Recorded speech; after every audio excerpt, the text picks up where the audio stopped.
చాలు మావయ్య, ఇప్పటిదాకా ఆ డబ్బు కోసం దాన్ని భరించాను. ఇక నా వల్ల కాదు. ఇంకా ఆపాల్సిన అవసరం నాకు కనిపించటం లేదు. ఇప్పటిదాకా అది బతకడమే బోనస్. ఇక వరస పెట్టేస్తాను.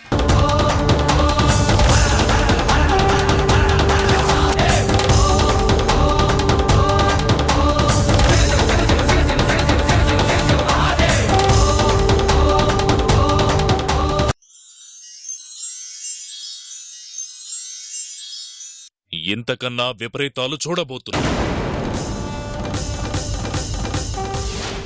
ఇప్పటి వరకు నువ్వు చూసింది ఒడ్డున అలలే. అసలు కల్లోలం ఇక చూస్తావు.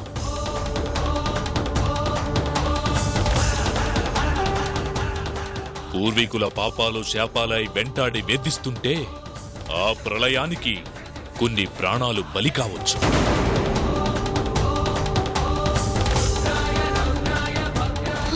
ఏంటి స్వామి మీరు చెప్పేది? అవును తల్లి. అసలేం జరిగింది స్వామి? ఏమిటి శాపాలు? ఎవరు చేసిన పాపాలివి?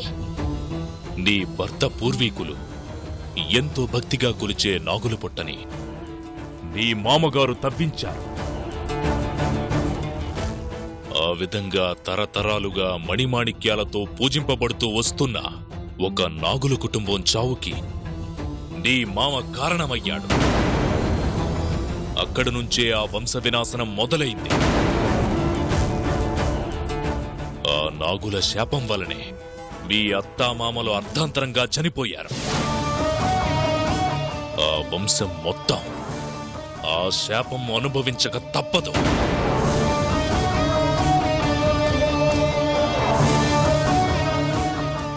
ఆ శాపం వలనే ఆ తరం నశించిపోయింది, ఈ తరం నశించబోతోంది. ఆ వంశంలో మరో తరం లేకుండా పోబోతోంది. స్వామి తమరేం చెప్తున్నారు? జరగబోతున్న వాస్తవం. జాగ్రత్త తల్లి. బాధ్యులెవరైనా భారం మోయవలసింది నువ్వే. కష్టం ఎవరికి కలిగినా ఆ కన్నీళ్లు నీకే.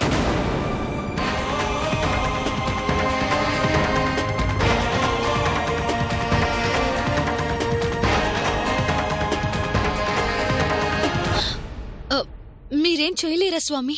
మా ప్రయత్నంగా కొన్ని శాంతులు జరిపిస్తాం.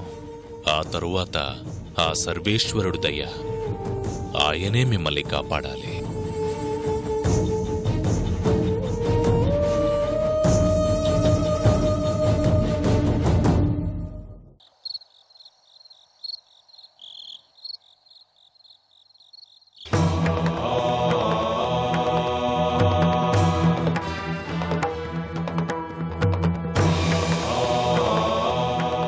ఇంతకన్నా విపరీతాలు చూడబోతున్నా.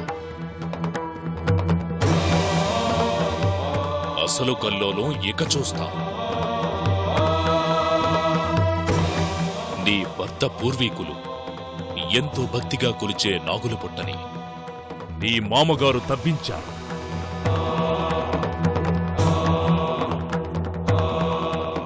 ఒక నాగుల కుటుంబం చావుకి నీ మామ కారణమయ్యాడు. ఆ నాగుల శాపం వలనే మీ అత్తామామలు అర్ధాంతరంగా చనిపోయారు. ఆ వంశంలో మరో తరం లేకుండా పోబోతోంది.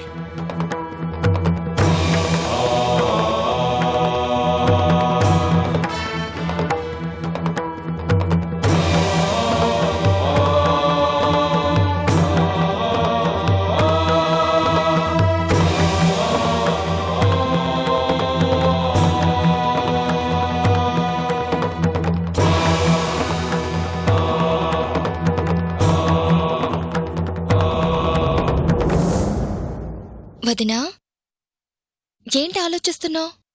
ఏం లేదు నందిని. సరే భోంచేద్దుగానిరా. ఆకలిగా లేదు నందిని. ప్రెగ్నెంట్ గా ఉన్న నీకు ఆకలి లేకపోవడం ఏంటి? ఏమో, ఏది తినాలనిపించడం లేదు. ఈ మధ్య నీలో చాలా మార్పు వచ్చింది వదినా. ఎప్పుడూ అదోలా ఉంటున్నావు. దేని గురించో టెన్షన్ పడుతున్నావు. అదేం లేదు, నేను బానే ఉన్నాను. నువ్వెలా ఉంటావో నాకు తెలీదా వదినా?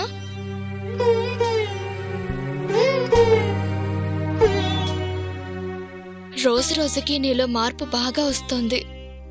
ఎప్పుడు పడితే అప్పుడు గుడికి వెళ్తున్నావో వస్తున్నావో. భక్త అనుకుంటే కాదు భయం అని నీ మొహం చెబుతోంది. నిజం చెప్పొదినా, ఏమైంది నీకు? దేని గురించి బాధపడుతున్నావు? ఏం లేదని చెప్తున్నానుగా. సరేలే వదినా, నీ మనసులో బాధని చెప్పుకోలేనంత పరాయిదాన్నైతే నాతో చెప్పొద్దులే. నా ఆడపడుచువి నువ్వు పరాయిదాని వెంట నందిని. అయినా ఈ విషయం నీకు తెలియాలి. అందరూ కలిశారు, ఆనందంగా ఉన్నామని మనం అనుకుంటున్నాం. ఈ అభిమానాల చుట్టూ అపాయం పొంచి ఉంది. అపాయమా? అవును నందిని, తెలియక చేసిన తప్పులు శాపాలే ఈ కుటుంబాన్ని నాశనం చేయాలని చూస్తున్నాయి. మీ వంశమే లేకుండా చేయాలని చూస్తున్నాయి. ఏంటి వదినా నువ్వు చెప్పేది? అవును నందిని, ఈ మాటలు నేను చెప్తున్నవి కాదు. ఈ ఇంటికొచ్చిన మొదటి రోజు నుంచే అవి నన్ను హెచ్చరించటం మొదలుపెట్టాయి. నేను ఇంటికి రాగానే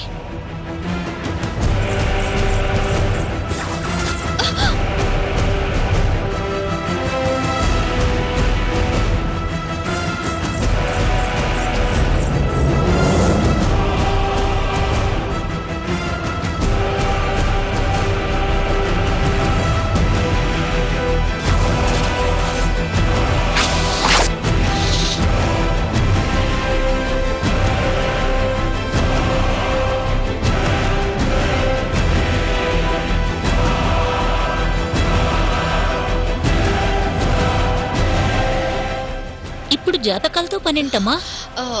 ఏం లేదు పిన్ని, వీళ్ళిద్దరు జాతకాలు ఇంతవరకు చూపించలేదు కదా, ఒకసారి చూపిద్దామని.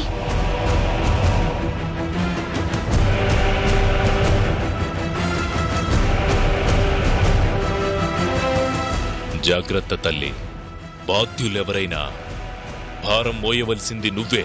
నువ్వు చెప్పేది వింటుంటే నాకు భయంగా ఉందొదినా. సమస్యలకి భయపడకూడదు, ఎదురు తిరగాలి, పోరాడాలి. నువ్వేం భయపడకు నందిని. నమ్మకాన్ని ఓడించిన గెలుపుని నేనెక్కడా చూడలేదు. మన నమ్మకమే మనల్ని గెలిపిస్తుంది. ఆ దేవుడు కూడా మనకి తోడుంటాడు. కానీ నీ నమ్మకానికి అన్నయ్య తోడు ఉండాలి కదా వదినా. నీ మాట విని అన్నయ్య పూజ చేస్తాడా? మీ అన్నయ్యతో ఆ పూజలు చేయించే బాధ్యత నాది. నువ్వు నాకు సపోర్ట్ చేయి చాలు. అలాగే వదినా, నువ్వుండగా నాకు భయమే ఉంది. ఈ విషయం ఎవరికీ చెప్పొద్దు. పరిస్థితి నీకు అర్థమైంది కాబట్టి జాగ్రత్తగా ఉండు చాలు. నేనే కాదు, నువ్వు జాగ్రత్తగా ఉండాలి వదినా. అసలే నీరసంగా ఉన్నావు. ఈ ఆలోచనల్లో నీ ఆరోగ్యం గురించి మర్చిపోకూడదు. నీకోసం కాకపోయినా కడుపులో బిడ్డ కోసమైనా తినాలి వదినా. ఈ వంశం అంటే మేమే కాదు వదినా, నీ కడుపులో పెరుగుతున్న బిడ్డ కూడా. అందుకే మా గురించే కాదు, వాడి గురించి కూడా ఆలోచించు వదినా. రా భోంచేద్దాం. రా వదినా ప్లీజ్.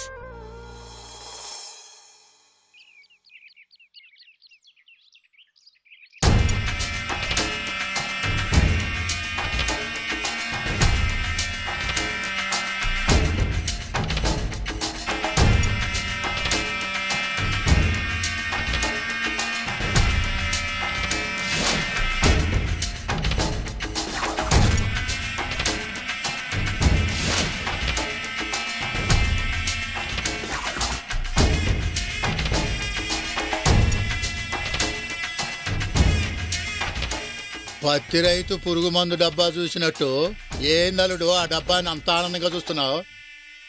అలాంటిదే ఇది కూడా, అందుకే ఆనందంగా చూస్తున్నాను మామయ్య. అదేదో కాస్త నాకు చెప్పరాదు? కుంకుమ పువ్వు మామయ్య. ఆ?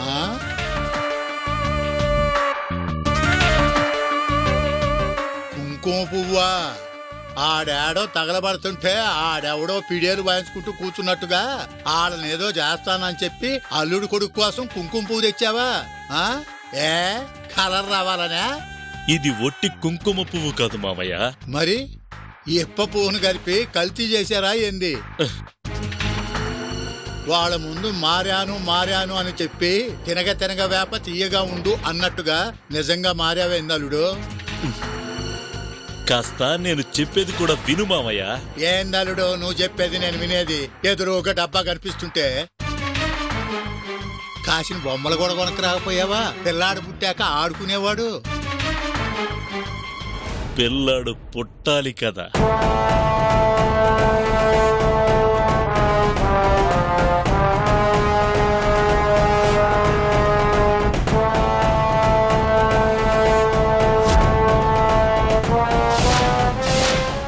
ఇది పండంటి బిడ్డ ఎర్రగా పుట్టడానికి కాదు, కరిగిపోవడానికి.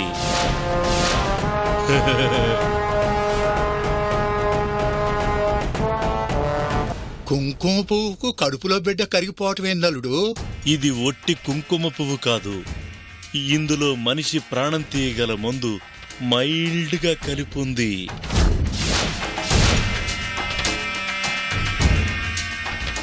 గుంట నేలకి బారడు చాంతాడన్నట్టు ఇది అవసరమా అల్లుడు?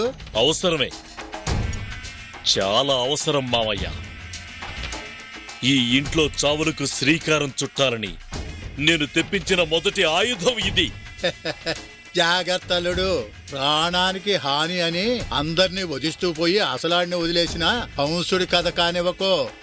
సంపాలనుకునేవాడి చేతిలో చచ్చే అదృష్టం పట్టుద్దే. ఆ అవకాశం ఎవరికి ఇవ్వను.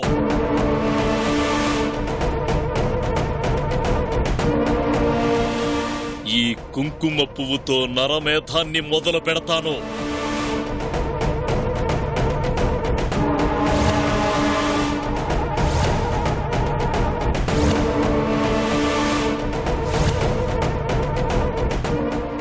ఆనంద భూపతి వంశాన్ని కాలంలో కలిపేస్తాను. అన్ని చోట్ల చెట్టును కొడితే కాయలు రాల్తాయి. ఇక్కడ చెట్టు కోసం కాయలను కొట్టాల్సి వస్తుంది. కానీ నా ఆశీస్సులు ఎప్పుడూ నీకు పుష్కలంగా ఉంటాయి. ఇన్ని రోజులు వీళ్ళాడుకున్నారు, ఇక చూస్తారు ఈ రుద్రభూపతి అసలు స్వరూపం.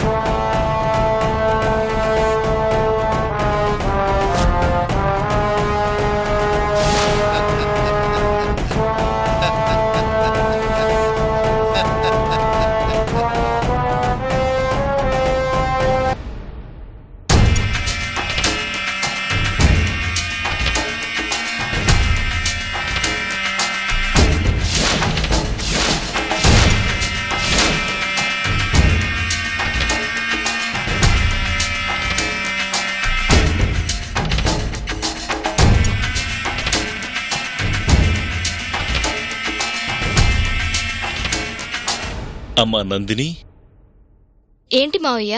ఏం చేస్తున్నావమ్మా? వదిన కోసం పాలు కలుపుతున్నాను. ఒట్టి పాలిస్తే సరిపోతుందా అమ్మా? మరి కడుపుతో ఉన్న వాళ్ళకి పాలు పళ్లే కాదమ్మా, ఇదిగో ఇలాంటివి కూడా ఇవ్వాలి.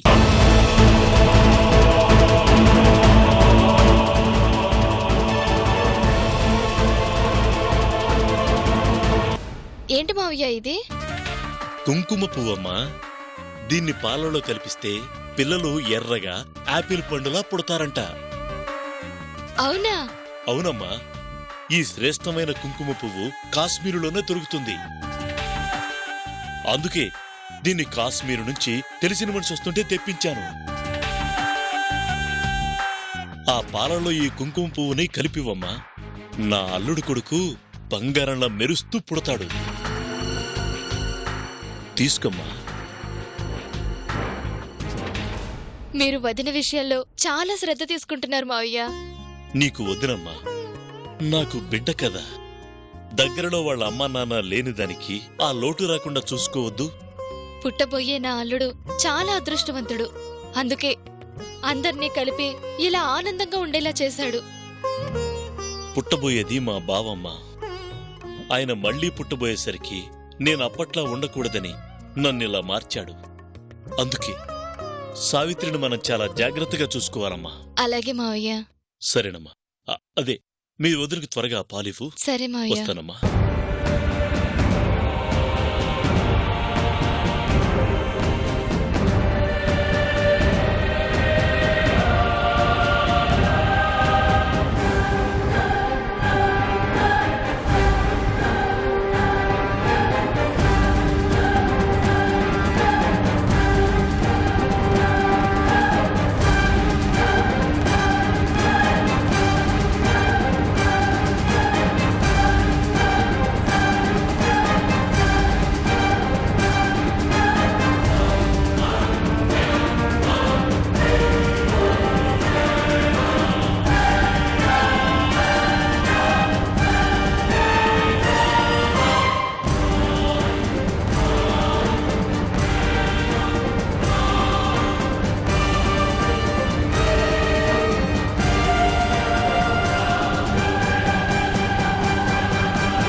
పని అయిందా అల్లుడు? మనం అనుకోవటం కాకపోవటం నా మామయ్య. పక్కింటోడు ఇల్లు తగలబెడితే మన గుండె చల్లబడుద్ది అన్నట్టు మొహం ఎరిగిపోతుంది కదా అల్లుడు. మనం మొదలుపెట్టిన యాగంలో మొదటి బలి సిద్ధమైపోయింది. ఈ ఇంటి వారసుడి చావుని పాలల్లో కలిపి నందిని ఆ సావిత్రి దగ్గరకు తీసుకెడుతోంది. మొత్తం మీద యాగం కుంకుమ పువ్వుతో మొదలు పెట్టావు. లేకపోతే వీళ్ళందర్నీ ఈ ఇంటికి చేర్చింది ఎందుకు మావయ్య? పిచ్చుక మీద బ్రహ్మాస్త్రాన్ని వదిలేవన్నమాట. విషయం చిన్నదైనా రాబోయే సమస్య పెద్దదైనప్పుడు పెద్ద అస్త్రాన్నే వాడాలిగా. విధిరాత చూశావా అల్లుడు? ఈ వంశంలో ప్రతి తరం నీ చేతుల్లోనే చావాలని రాసిపెట్టినట్టుంది. ఆ తరం నీ చేతుల్లోనే చచ్చింది. ఈ తరం రాబోయే తరం కూడా నీ చేతుల్లోనే చావబోతుంది. నాది అని కలలుగన్న ఈ ఆస్తికి అడ్డం వస్తే అక్కనే వదిలిపెట్టలేదు. హ, అల్లుడెంత. గాలానికి ఏదో తగిలింది అనగానే చింతపండు పులుసు పిసికిందన్నట్టు చేయమాక. ఇది మొదటి బలేగా ఎవ్వరికి అనుమానం రాకుండా ఆ మిగిలిన వాళ్ళను కూడా ముగించేస్తే ఆస్తి నీది, అందులో కాస్త నాది, అంత మందే.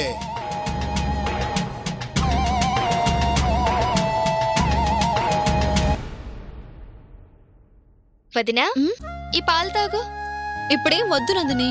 మేమేమిచ్చినా నువ్వు వద్దు అనకూడదు. వద్దు అనక 24 గంటలు అది తాగు ఇది తిను అని పిన్ని నువ్వు ఫుడ్ పెట్టి చంపేస్తున్నారు. ఇవన్నీ నీకోసం కాదు వదినా, నా మేనల్లుడి కోసం. కానీ తినాల్సింది తాగాల్సింది నేనే కదా.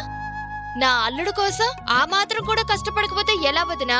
ముందే పాలు తీసుకో. అబ్బా నా వల్ల కాదు నందిని. అబ్బా, కొంచెం తాగొదినా, కొంచెం కొంచెం ప్లీజ్ ప్లీజ్ తాగొదినా.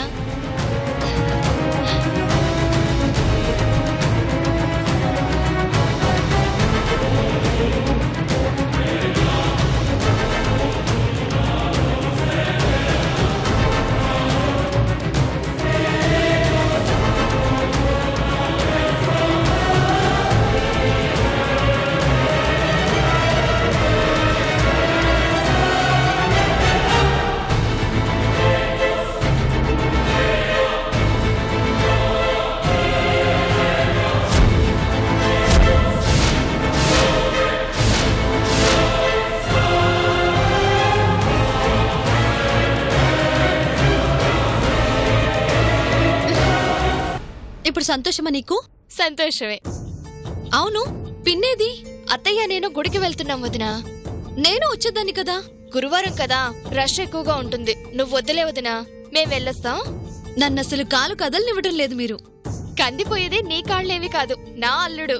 జాగ్రత్త వదినా. సరే సరే, రెస్ట్ తీసుకో.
బీట్ ఆగిపోయింది.